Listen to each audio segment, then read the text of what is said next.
going on, guys? Welcome back to the channel.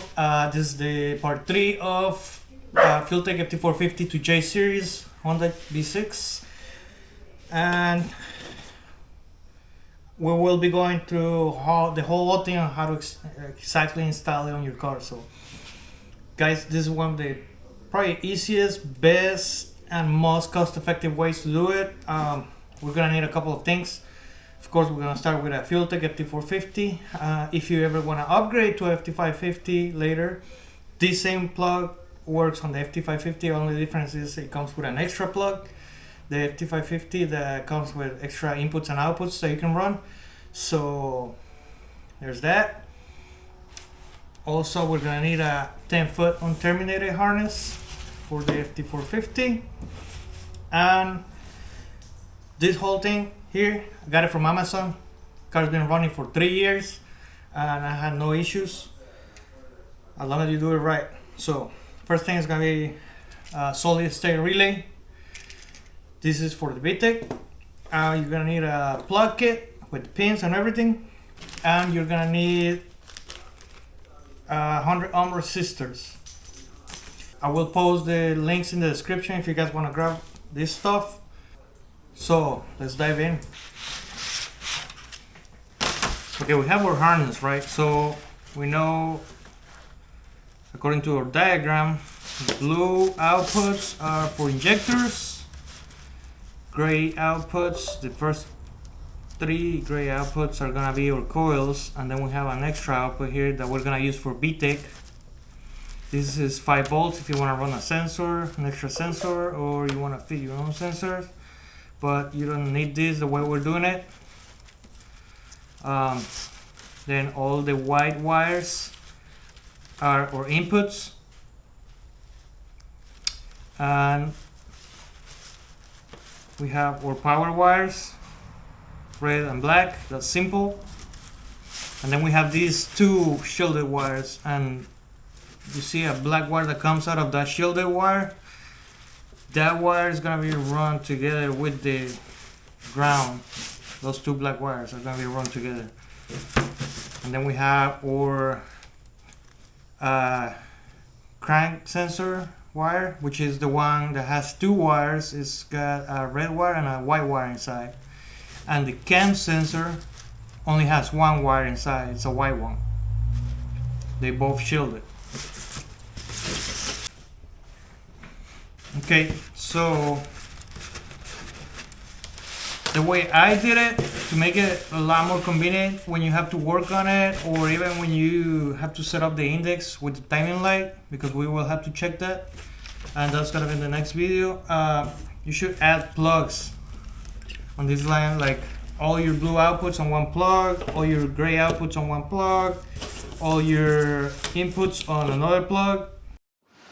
Okay, so white inputs in 1 plug, blue outputs on another plug, and then I have my gray outputs on a different plug.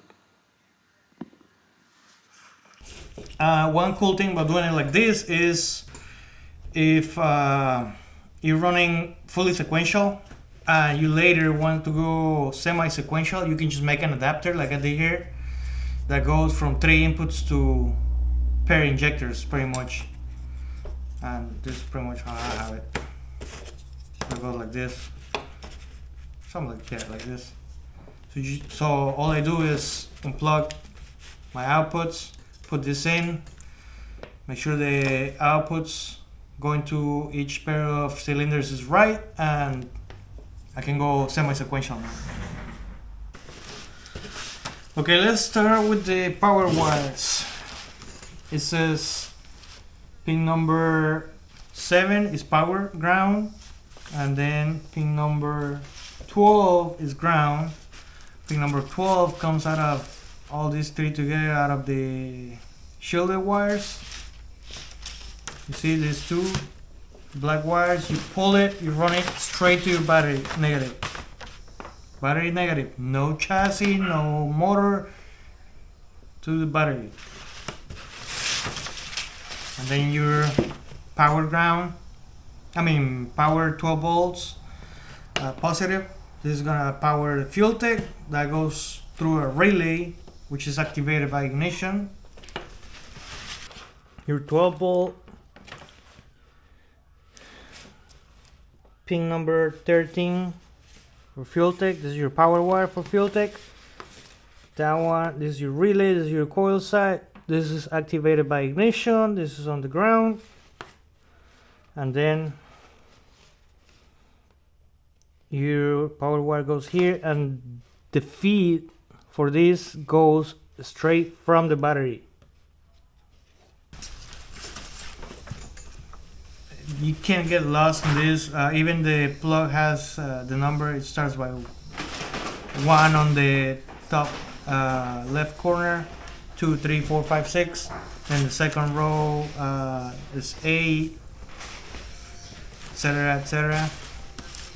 And it's got the numbers engraved on it, so make sure you identify the right pin before you start wiring everything, right?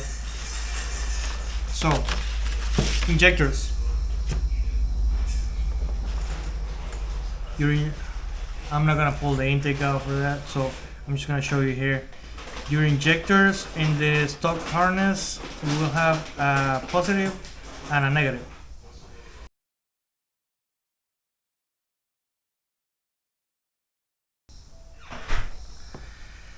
The positives are gonna be the same color all.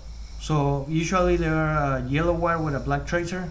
It might be different on your vehicle, but for the most part it's gonna be yellow with black tracer, and they all the same color. On each injector they all the same color.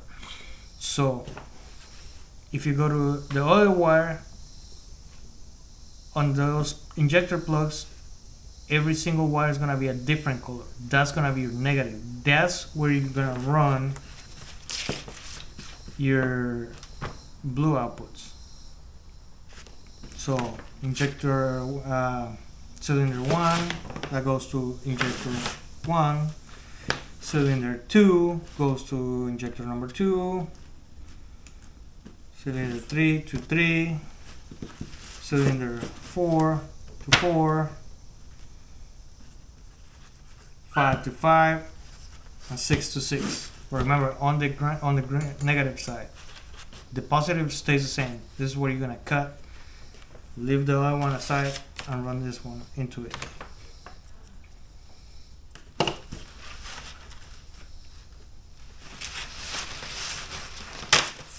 If you're running aftermarket injectors, then you should know which one is your positive, which one is your negative, and just run the pigtail to your same positive on the car, but your negative goes to this one. Now let's do the ignition coils. So it says cylinder 1, 2. It says cylinder 1, 2, and 3, right? And then you have an extra one. That's gonna be for your VTEC. So we're gonna leave that one aside for now, because I show you how we're running the solid state relay on that one. And when you run your ignition coils, these are gonna be your triggers. Okay, so one of the easiest way to identify your trigger, like I said, is if you look at the colors on the wires, you see that you have a black wire with a yellow tracer, and that one and the black one in the middle repeats to each one of them. But then you have another wire on each coil that is going to be a different color. So you see this one has a black wire with blue tracer, this one has a black wire with red tracer, this is a brown wire with white tracer. The ones that are different colors, those are the triggers for your coils.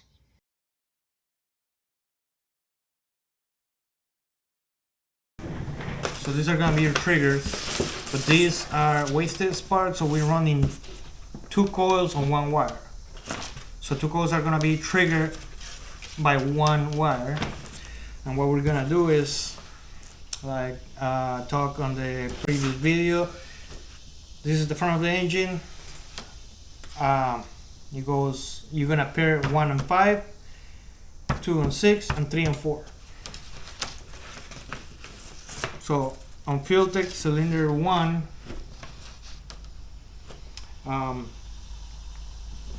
is gonna be going to 1 and 5, but you're gonna cut it. Gonna make a Y. Obviously, the length that you need to reach, or if you want to tap into the harness to the coils, that's fine too. But you gotta cut that trigger and run one of these for each 1 and 5, right? This is cylinder 1. You're gonna add a resistor coming out of those two 100 ohm resistor. This is where we're gonna need the resistor.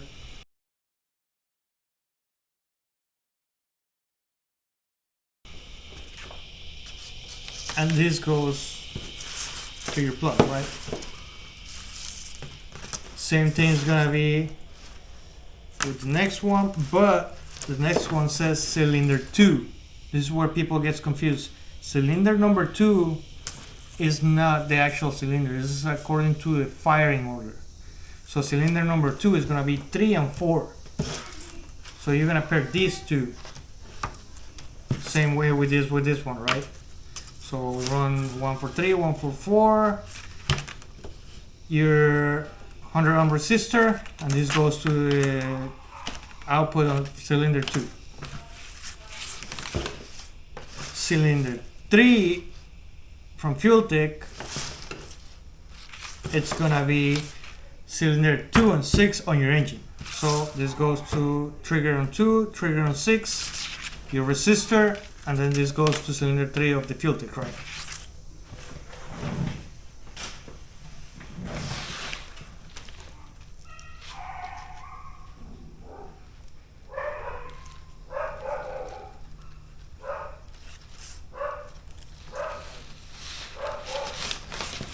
Now let's start with the inputs.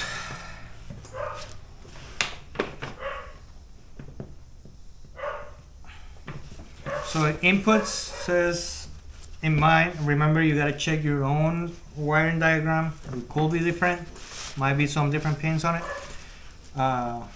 or the order of the pins. On mine, the pin 20 is O2 general, but like I said, depends on the wideband that you're using. That's how you're gonna run it. If you use nano, they get CAN bus, so you don't need this. Okay, so my pin number 21 is intake air temperature.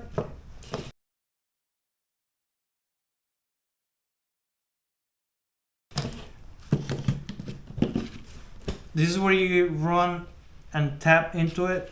Like you just add this wire. You don't wanna cut the wire from the sensor. You just tap this one into it. So the stock ECU and Fueltech can read both the same signal. So this is intake air temperature. Then my pin number 22 says it's TPS.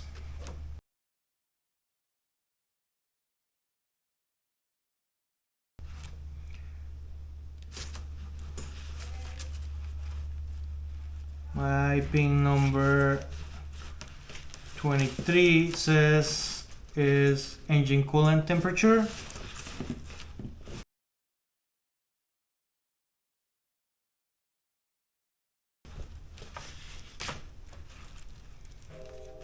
My pin number 24 says it's speed.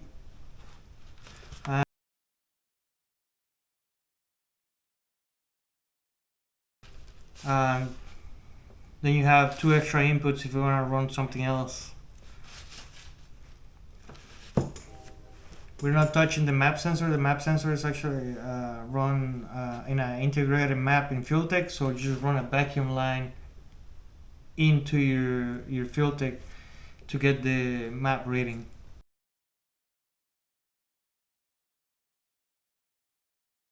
so we don't touch the map, the stock map sensor on this.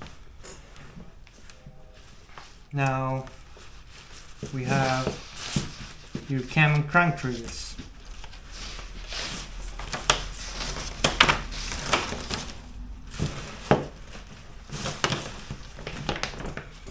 So the cam trigger, so it's got one wire, right? Only one wire, that's the white one. This is gonna be your cam trigger.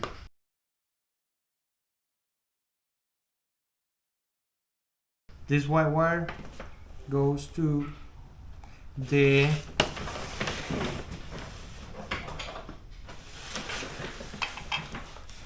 you look at the motor right here.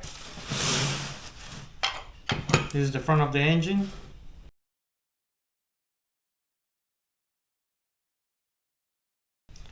And your cam sensors are in the front of the engine. You're gonna use the one on the intake side. So you see here, I got two sensors. This is the one we're using on the Type S. If you're running automatic and you're trying to run this is actually a 2-wire. You can tap into a red one and see if that one works for you. It should be a falling edge. If you don't know what I'm talking about, you probably should talk to a professional to get this set up, because the settings are not exactly the same. If I did notice the triggers between the Type S and the automatic ones, like this is a variable reluctance. This is a lot more like spiky than the Hall effect ones, so the settings might be a little bit different on that. So do not guide yourself with the map that I give it if you're using automatic. You can also run Hall effect sensors on yours. I did it before with the J35. You just gotta modify a little bit. The sensor, you gotta use this plate from the Type S. When you put it on like a J35 automatic, the same cam gear from the Type S, because the triggers are different. If you do that, then you can run it the same settings. The only thing is that you do have to like grind a little bit back here. Like for example, the J35 had a aluminum corner right here that I have to grind a little bit, and also grind the plug a little bit on top so it will slide in. That was it. But you can do it. You can run the Type S ones on automatic. Now the crank sensor is a different story. Crank sensor is the one with the 2 wires.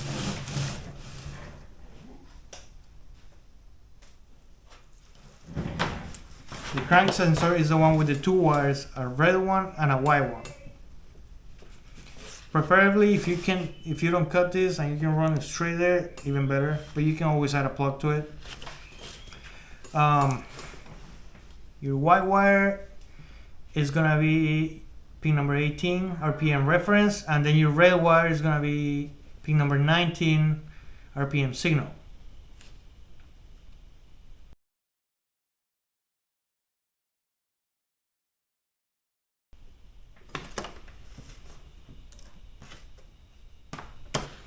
That on the Type S, it's gonna be on the side of your transmission. Like if you see here, this is my motor, this is my transmission, kind of like in the center of it, there's a plug between like right on the bell, very close to the motor, because your crank triggers are on the flywheel on the Type S. So this is where you're gonna tap into it. If you mess with J's, you know where your crank trigger is. So, but for the ones that don't know, that plug on the side, that one's right there. If you're trying to locate your speed sensor is on this side, kind of like in the middle. There's another one on the bottom. You don't use that one. You use the one kind of like in the middle of the transmission. If you're looking at it like on the side, it's kind of on the center, on this side. That's your speed sensor location.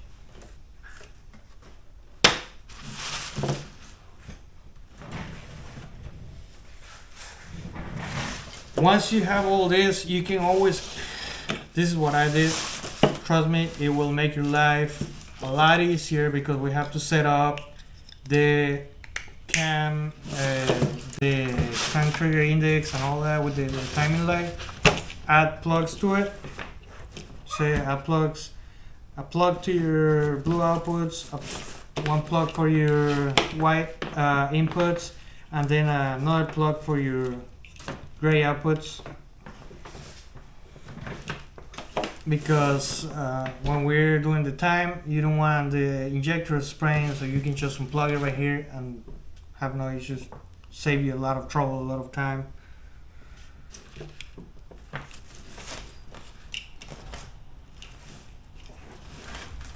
This is where you use the plugs. Also, if you're running fully sequential like I am, you have a plug here. And what I did is now I want to switch into semi-sequential so I can free a couple of outputs. So what I did is I made an adapter that I already lost. Found it, it's right here.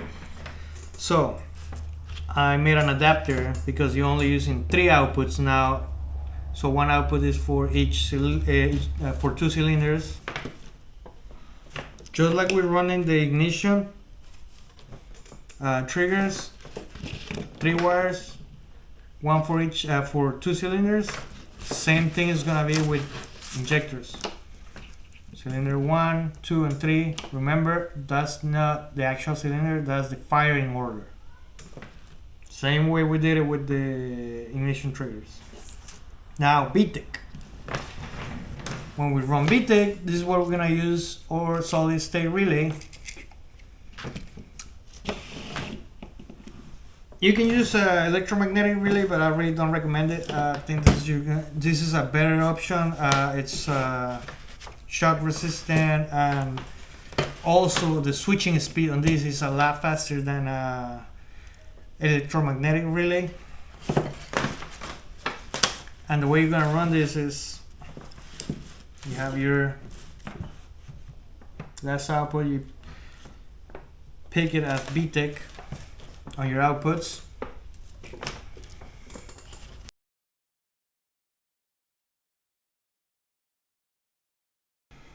Solid state relay, this is gonna be your control side, this is gonna be your output side.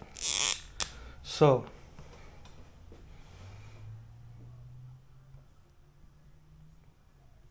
volt switch, it can be from ignition, and technically this one 12 volt plus ignition,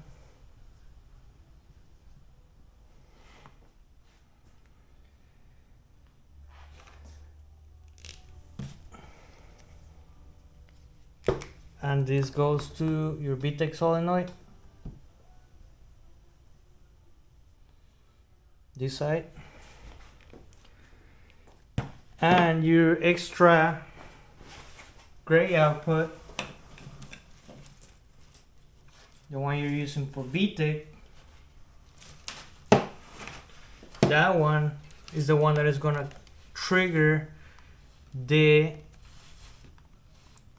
solid state relay right here.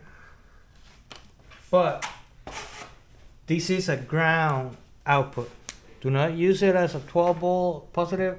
This is FT control is gonna be a ground. The only positive outputs that Fueltech has is the yellow outputs, but Ft450 does not have any. Okay, so all your outputs are gonna be negatives. Just for this green one with the red tracer, that's your 5 volt positive output. That's it. For sensors and stuff like that. As long as you have basic wiring knowledge, you can do it yourself. Like you see, it's not that many wires that you have to run. It's actually very simple to install. The hard part is when you don't know all the settings and you don't know which pins you gotta pin. That takes a while to figure out, but the way I showed it to you, this is all you need to install it, technically. The next video, what we're gonna do is just setting the crank index, make sure all our sparks are in the right time, and we're gonna need a spark tester, just like this one, and a timing light. And it doesn't have to be anything fancy, just a regular timing light. If you want to grab the ones like the ones I have here, I will post the link in the description. And subscribe if you haven't subscribed yet.